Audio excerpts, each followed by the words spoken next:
Hello കുട്ടികളെ, ഇന്ന് നമ്മൾ പഠിക്കാൻ പോകുന്നത് 7th സ്റ്റാൻഡേർഡിലെ maths chapter 2 fractions page number 32 problems ആണ് ഇന്ന് ചെയ്യാൻ പോകുന്നത്. പാർട്ട് 5. ഇതിൽ first problem, draw rectangles and find these products. ചതുരങ്ങൾ വരച്ച് ഗുണനഫലങ്ങൾ കണ്ടുപിടിക്കുക. ഇതിൽ ഫസ്റ്റ് തന്നിരിക്കുന്ന ക്വസ്റ്റ്യൻ 1/2 ഇൻറ്റു 1/4, അതായത് 1/2 പാർട്ട് ഓഫ് 1/4. അപ്പോൾ നമ്മൾ ആദ്യം നോക്കേണ്ടത് 1/4 ആണ്. അപ്പോൾ എന്ത് ചെയ്യണം? ഒരു റെക്റ്റാങ്കിൾ വരയ്ക്കുക, അതിനെ 4 പാർട്സ് ആക്കുക, അതിൽ ഒരു പാർട്ട് നമ്മൾ അടയാളപ്പെടുത്തി വയ്ക്കുക. അതാണ് ഞാൻ ആദ്യം തന്നിട്ടുള്ളത്. അടുത്ത എന്ത് ചെയ്യണം? നമ്മൾ 1/2 ആണ് ഇനി നോക്കേണ്ടത്. അതായത് ഇപ്പം നമ്മൾ 1/4 എന്ന് പറഞ്ഞ ഒരു പാർട്ട് എടുത്തിട്ടുണ്ട്, അതിനെ 2 പാർട്സ് ആക്കിയിട്ട് അതിൽ ഒരു ഭാഗം എടുക്കുക. അതാണ് 1/2. ഇനി എന്ത് ചെയ്യാം? അവർ പറഞ്ഞിട്ടുണ്ട് 1/2, അപ്പോൾ അത് 2 ആയിട്ട് ഡിവൈഡ് ചെയ്തിട്ട് ഒരു പാർട്ട് അത് നമ്മൾ കളർ കൊടുത്ത് ഷെയ്ഡ് ചെയ്ത് വെച്ചിട്ടുണ്ട്. ഇനി നമ്മൾ ഇതുപോലെ എല്ലാത്തിനെയും 2 പാർട്സ് ആക്കുക. അപ്പോൾ ഈ വര അങ്ങ് നീട്ടി വരച്ചാൽ മതി, എല്ലാ ബോക്സും എന്താകും? 2 പാർട്സ് ആകും. ഇനി ടോട്ടൽ എത്ര ബോക്സ് അവിടെ ഉണ്ട്, അതായത് എത്ര പാർട്സ് ഉണ്ട്? 8 പാർട്സ് ഉണ്ട് അല്ലേ? 1 2 എല്ലാ കോളത്തിലും ഞാൻ 1 2 3 എഴുതിയിട്ടുണ്ട്. അങ്ങനെ മൊത്തം എത്ര പാർട്സ് ഉണ്ട്? 8 പാർട്സ്. അപ്പോൾ നമ്മൾ ഷെയ്ഡ് ചെയ്തിരിക്കുന്നത് ഒരു പാർട്ട്, ടോട്ടൽ പാർട്ട് 8. അപ്പോൾ അതെങ്ങനെ എഴുതാം? 1 ഡിവൈഡഡ് ബൈ 8. ഷെയ്ഡ് ചെയ്തത് മുകളിൽ എഴുതുക 1, ഡിവൈഡഡ് ബൈ ടോട്ടൽ പാർട്ട് താഴെ എഴുതുക 1/8 അല്ലേ? അപ്പോൾ ഇനി നമുക്ക് ആ പ്രോബ്ലം എങ്ങനെയാണ് ചെയ്ത് നോക്കാം. കറക്റ്റാണോ?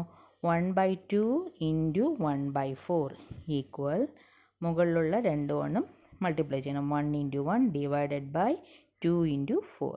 1 ഇൻറ്റു 1 എത്രയാണ്? 1. 2 4s are 8. കണ്ടില്ലേ? ഇതാണ് ആൻസർ. നെക്സ്റ്റ് ക്വസ്റ്റ്യൻ 1/3 ഇൻറ്റു 1/6, അതായത് 1/3 പാർട്ട് ഓഫ് 1/6. അപ്പോൾ നമ്മൾ ആദ്യം നോക്കേണ്ടത് 1/6 ആണ്. അതായത് ഒരു റെക്റ്റാങ്കിൾ വരച്ചിട്ട് 6 പാർട്സ് ആക്കുക, അതിൽ ഒരു പാർട്ട് എടുക്കുക. ഇനി എന്താണ് ചെയ്യേണ്ടത്? അതിനെ 1/3 പാർട്സ് ആക്കണം. അതായത് 3 പാർട്സ് ആക്കിയിട്ട് ഒരു പാർട്ട് എടുക്കുക. ഓക്കെ.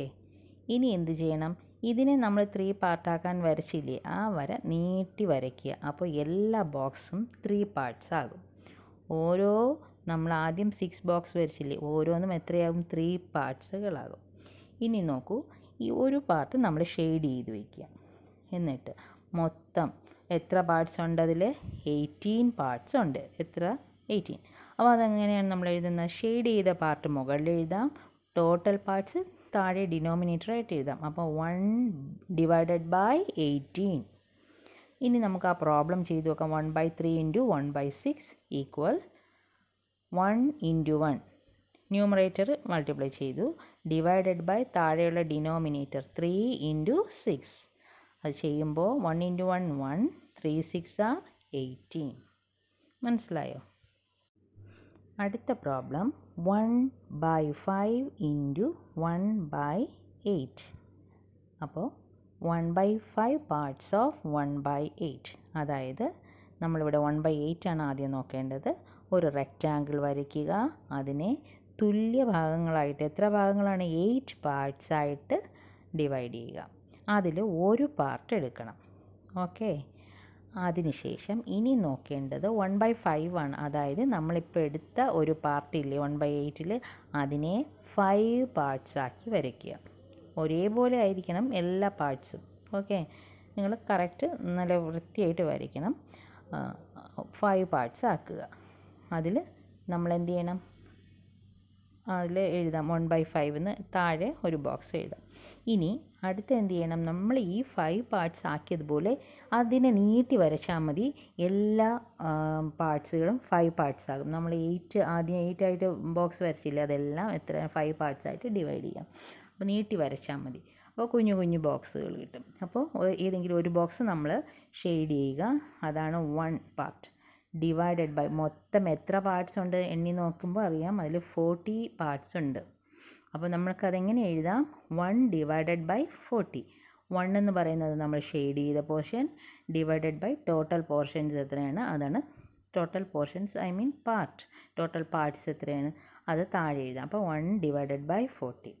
ഇനി ആ പ്രോബ്ലം എങ്ങനെ ചെയ്തു നോക്കാം നമുക്ക്. 1/5 ഇൻറ്റു 1/8 ഈക്വൽ മുകളിലുള്ള ന്യൂമറേറ്റേഴ്സ് മൾട്ടിപ്ലൈ ചെയ്യാം. 1 ഇൻറ്റു 1 ഡിവൈഡഡ് ബൈ താഴെയുള്ള ഡിനോമിനേറ്റേഴ്സ് 5 ഇൻറ്റു 8 ഈക്വൽ 1 ഇൻറ്റു 1 എത്രയാണ് 1 ഡിവൈഡഡ് ബൈ 5 8s ആർ 40. കണ്ടില്ലേ? അപ്പം നമ്മൾ വരച്ചതും ഈ ചെയ്യുമ്പോഴും ഒരേ ആൻസറാണ് നമുക്ക് കിട്ടുന്നത്. Okay, next question.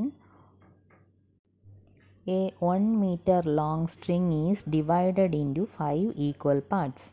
How long is half of each part in meters? In centimeters. 1 metre നീളമുള്ള ചരടിനെ 5 തുല്യ ഭാഗങ്ങളായി വിഭജിച്ചിരിക്കുന്നു. ഓരോ ഭാഗത്തിൻ്റെയും പകുതി മീറ്ററിൽ എത്ര നീളമുണ്ട്? സെൻറ്റിമീറ്ററിലോ? Answer total length of a string. അപ്പോൾ ആ സ്ട്രിങ്ങിൻ്റെ മൊത്തം നീളം എത്രയാണ്? Equal 1 metre. അതിനെ നമ്മൾ എത്ര പാർട്സ് ആയിട്ടാണ് ഡിവൈഡ് ചെയ്തിട്ടുള്ളത്? 5 പാർട്സ് അല്ലേ? അപ്പോൾ അതെങ്ങനെ എഴുതാം? Number of equal parts equal 5. അടുത്ത് ലെങ്ത് ഓഫ് 1 പീസ്. അപ്പോൾ നമ്മൾ 5 പാർട്സ് ആയിട്ട് ഡിവൈഡ് ചെയ്തു. അതിൽ ഒരു പീസിൻ്റെ നീളം എത്രയായിരിക്കും? ഒരു പീസിൻ്റെ നീളം ഒരു പീസിൻ്റെ നീളമാണ് നമുക്ക് കാണേണ്ടത് അല്ലേ? അപ്പോൾ 1 ഡിവൈഡഡ് ബൈ മൊത്തം എത്ര പാർട്സ് ആക്കി നമ്മൾ? 5. അപ്പോൾ 1 ഡിവൈഡഡ് ബൈ 5 ഇൻറ്റു ടോട്ടൽ നീളം എത്രയാണ്? 1 മീറ്റർ. അപ്പോൾ ആ 1 ആണ് എഴുതേണ്ടത്. ഇനി അത് മൾട്ടിപ്ലൈ ചെയ്യാം. 1 ഇൻറ്റു 1 ഡിവൈഡഡ് ബൈ 5. 1 ഇൻറ്റു 1 എത്രയാണ്? 1 ഡിവൈഡഡ് ബൈ 5. അപ്പോൾ 1/5 മീറ്റർ ആണ് ഒരു പീസിൻ്റെ നീളം. ക്വസ്റ്റ്യനിൽ നമ്മളോട് ചോദിച്ചിരിക്കുന്നത് അതിൻ്റെ ഹാഫ് എത്രയാണ്, പകുതി എത്രയായിരിക്കും എന്നാണ് ചോദിച്ചിരിക്കുന്നത്. അപ്പോൾ length of half of a piece equal, half എങ്ങനെയാണ് നമ്മൾ എഴുതുന്നത്? 1/2 എന്നാണ് അല്ലേ? 1/2 ഇൻറ്റു ഒരു പീസിൻ്റെ നീളം എത്രയാണ്? 1/5. അപ്പോൾ 1/2 ഇൻറ്റു 1/5. മുകളിലുള്ള 1 മൾട്ടിപ്ലൈ ചെയ്യാം. 1 ഇൻറ്റു 1 ഡിവൈഡഡ് ബൈ താഴെയോ 2 ഇൻറ്റു 5. അപ്പോൾ 1 ഇൻറ്റു 1 1, 2 5s ആർ 10. 1/10 മീറ്റർ, അതാണ് ഹാഫ് പീസിൻ്റെ നീളം. ഇനി നമ്മളോട് പറഞ്ഞിരിക്കുന്നത് അത് സെൻറ്റിമീറ്ററിൽ എഴുതാനാണ്. അപ്പോൾ നമ്മളിപ്പം കണ്ടുപിടിച്ച ആൻസർ മീറ്ററിലാണല്ലേ? അപ്പോൾ 1 മീറ്റർ ഈക്വൽ എത്ര സെൻറ്റിമീറ്ററാണ്? നമുക്കറിയാം 100 സെൻറ്റിമീറ്റർ. അങ്ങനെയാണെങ്കിൽ 1/10 മീറ്ററോ?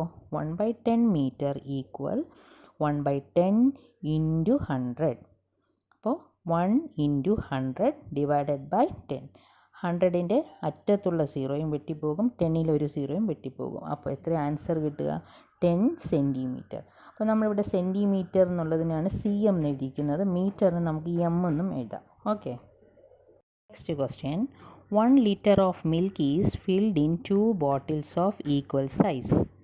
A quarter of the milk in 1 bottle was used to make tea. How many litres of milk were used for tea? In milli litres.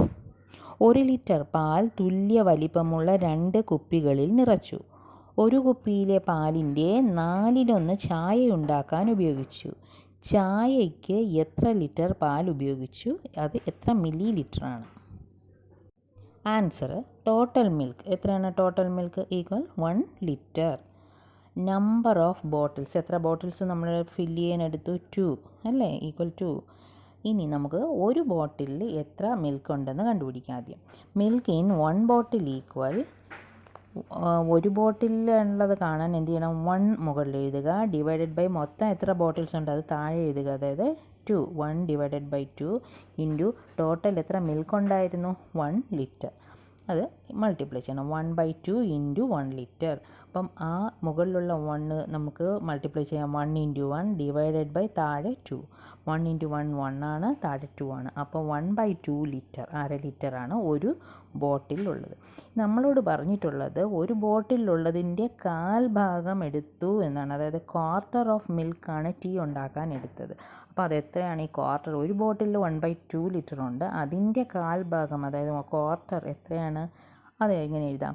Milk used for tea equal quarter of milk in 1 bottle. ഒരു ബോട്ടിലുള്ളതിൻ്റെ 1/4 ഭാഗമാണ് എടുത്തത്. അപ്പോൾ quarter എങ്ങനെ എഴുതും നമ്മൾ?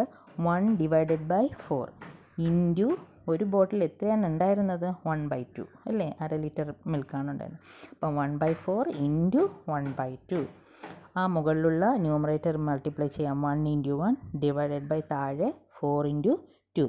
1 × 1 എത്രയാണ്? 1. 4 × 2 എത്രയാണ്? 8. അപ്പോൾ 1 ഡിവൈഡഡ് ബൈ 8 ലിറ്റർ. ലിറ്ററിന് എല്ലെന്ന് മാത്രവും എഴുതാം. ഓക്കെ. ഇനി നമ്മളോട് പറഞ്ഞിരിക്കുന്നത് ഈ ലിറ്ററിനെ മില്ലി ലിറ്റർ ആക്കാൻ. അപ്പോൾ 1 ലിറ്റർ ഈക്വൽ 1000 മില്ലി ലിറ്റർ. അതാണ് ml എന്ന് എഴുതിയിരിക്കുന്നത്. അപ്പോൾ 1 ലിറ്റർ നമുക്കറിയാം 1000 മില്ലി ലിറ്റർ. അങ്ങനെയാണെങ്കിൽ 1/8 ലിറ്റർ എത്രയാണ്? 1/8 ലിറ്റർ ഈക്വൽ 1/8 ഇൻറ്റു 1000. അപ്പോൾ 1 into 1000 divided by 8. 1000 divided by 8. 1000നെ 8 കൊണ്ട് ഡിവൈഡ് ചെയ്യുമ്പോൾ 125 ml എന്ന് കിട്ടും. ഇതോടുകൂടി ഇന്നത്തെ ക്ലാസ് അവസാനിക്കുകയാണ്. ക്ലാസ് ഇഷ്ടമായാൽ ചാനൽ സബ്സ്ക്രൈബ് ചെയ്യുക. താങ്ക്